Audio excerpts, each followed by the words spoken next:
Chapter 2, Firefighter Health and Safety. Firefighting is inherently dangerous work, and we can never afford to forget that.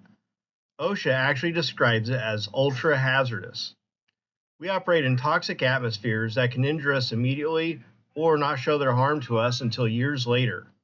We face heat-related injuries from dehydration to heat stroke, especially during long summer operations.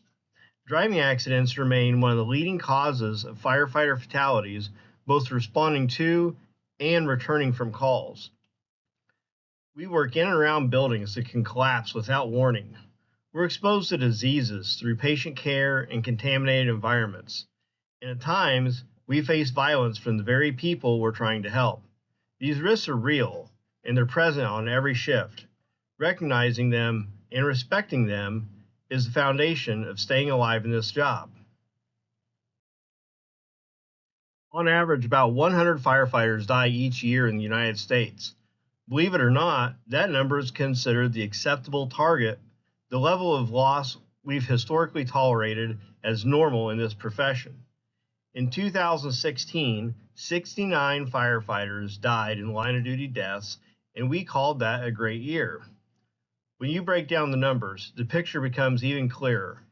22% of those deaths happened while operating on the fire ground.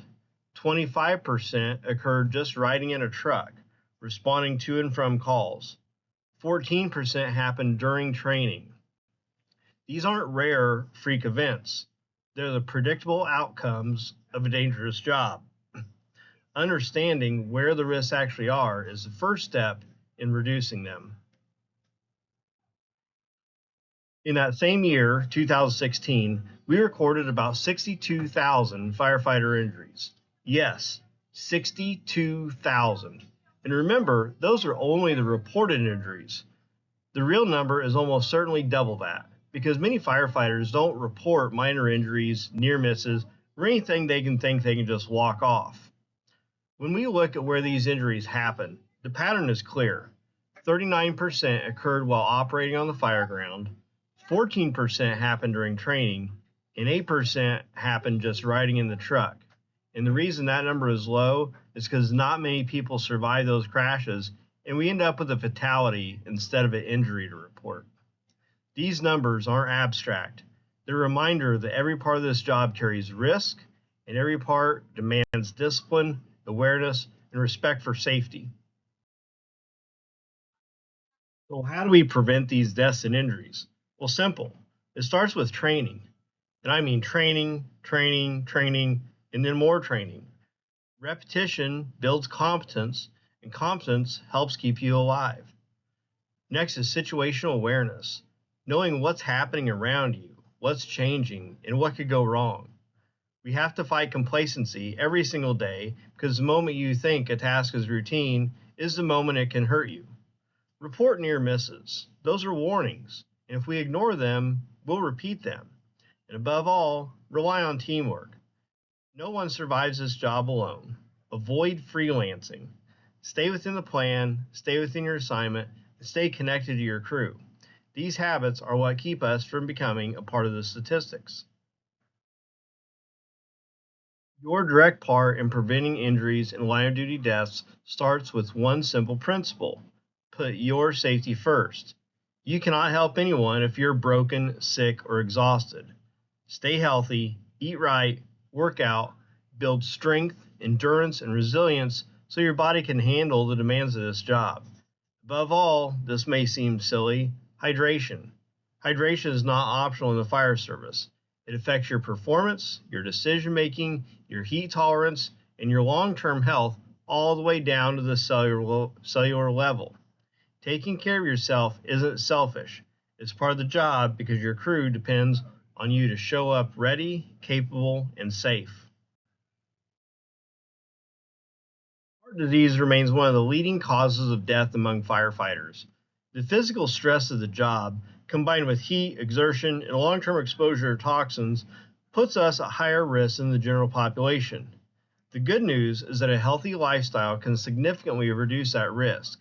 Eating right, staying active, maintaining a healthy weight, and managing stress all make a real difference. Regular medical exams are just as important. They help catch problems early before they become life-threatening. Heart disease is a major threat in this profession, but it's also one of the most preventable. Cancer is now the leading cause of firefighter deaths. It has surpassed heart disease and every other line of duty hazard we face. In the broader world, about 20% of all living things will die from cancer, but firefighters carry an even higher burden. We have roughly a 10% greater chance of developing cancer than the average person because of the toxic environments we work in and the contaminants that we're exposed to. The hardest part is that much of this is preventable.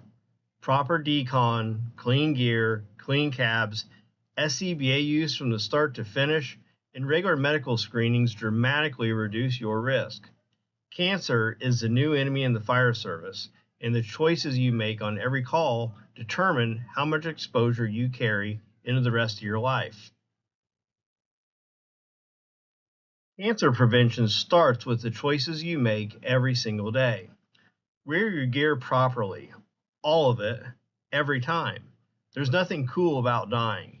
If your gear is dirty, wash it.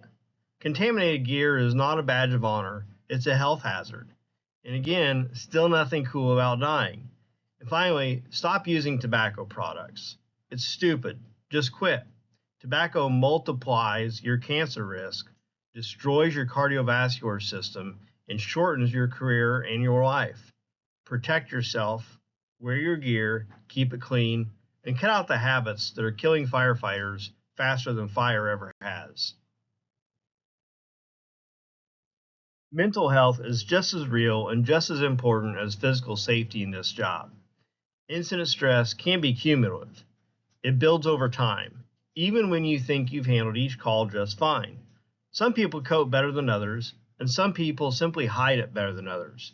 The truth is, we do and see things on a regular basis that most people will never experience in their entire lifetimes. There's no way to fully train for the psychological impact of that. You can learn tactics, you can learn skills, but you can't harden yourself against every emotional hit that this work delivers. What matters is recognizing that stress affects everyone differently, paying attention to the signs in yourself and your crew, and being willing to talk to someone you trust when things start to feel heavy. Taking care of your mental health is a part of taking care of your ability to serve. Now, for an equally difficult topic. Firefighter suicide is one of the most painful and urgent issues facing our profession. In 2016 alone, we saw 99 reported firefighter suicides, and we know the real number is higher. The reality is that firefighters are more likely to take their own life than to die in the line of duty. That should stop every one of us in our tracks. The key is recognizing when things aren't right with yourself. Pay attention to changes in your mood, your sleep, your patience, your relationships. And just important, say something when you see things that aren't right with others. We look out for each other on the fire ground. We have to look out for each other off the fire ground too. Reaching out isn't weakness. It's how we keep our people alive. Training is where we learn how to do this job. Because the truth is, none of us show up knowing how to do anything. We don't pretend here. This isn't fake it till you make it time. Every task, every tool, every movement has to be taught, practiced, and repeated until it becomes second nature. We don't practice until we get it right. We practice until we can't get it wrong. If you're uncomfortable doing something, say so. That's not weakness, that's professionalism. There is absolutely no freelancing during training. We use teamwork, we communicate, and we move with purpose. And if you need clarification on something, just ask for it. There's a good chance that someone else needs that clarification also. Training is the safest place to make mistakes, ask questions, and build confidence. The habits you build here are the habits you'll carry onto the fire ground. Safety during response starts long before you ever get on the truck. It begins with being prepared, mentally, physically, and with your gear ready to go. When the call comes in, remain calm. Remember, this isn't your emergency. Your job is to bring order, not add chaos. Drive safely to the firehouse. You're not allowed to speed, you're not allowed to break traffic laws. It doesn't matter how many lights you have on your vehicle. The law is the law, and you are responsible for obeying it. When you arrive, put your gear on correctly. It takes however long it takes. Rushing your gear donning is how people get hurt. A safe response starts with discipline, calm, and doing things the right way every single time. Driving safely is one of the most critical responsibilities in the fire service. In 2016 alone, there were 15,425 collisions involving fire department emergency vehicles. And here's the hard truth, it's always your fault. You are expected to be the professional driver. You are the one operating a 20 to 40 ton vehicle. Put your seatbelt on. This is not optional, ever. Do not drive under the influence of drugs or alcohol. Listen, I don't care who drinks, and I don't care who smokes pot, but you do not get behind the wheel of an emergency vehicle under the influence. Period. Use due regard. Every civilian on that roadway is someone you took an oath to protect. The people you hurt in a crash aren't strangers. They're the very people who depend on you to show up safely. Driving with discipline is not just a policy, it's a moral obligation. Responding in your own vehicle is one of the most misunderstood and most dangerous parts of this job.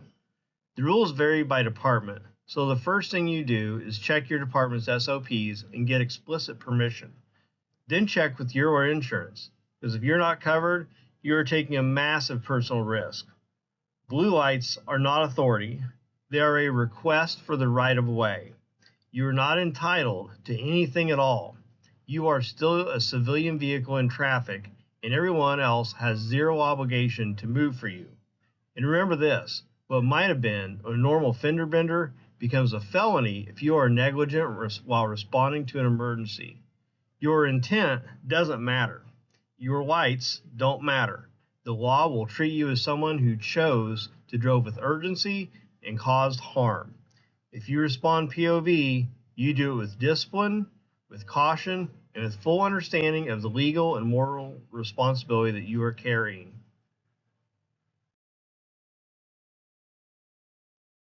This is the end of Chapter 2. If you have any questions, please reach out to myself or one of your other instructors. I thank you for your time.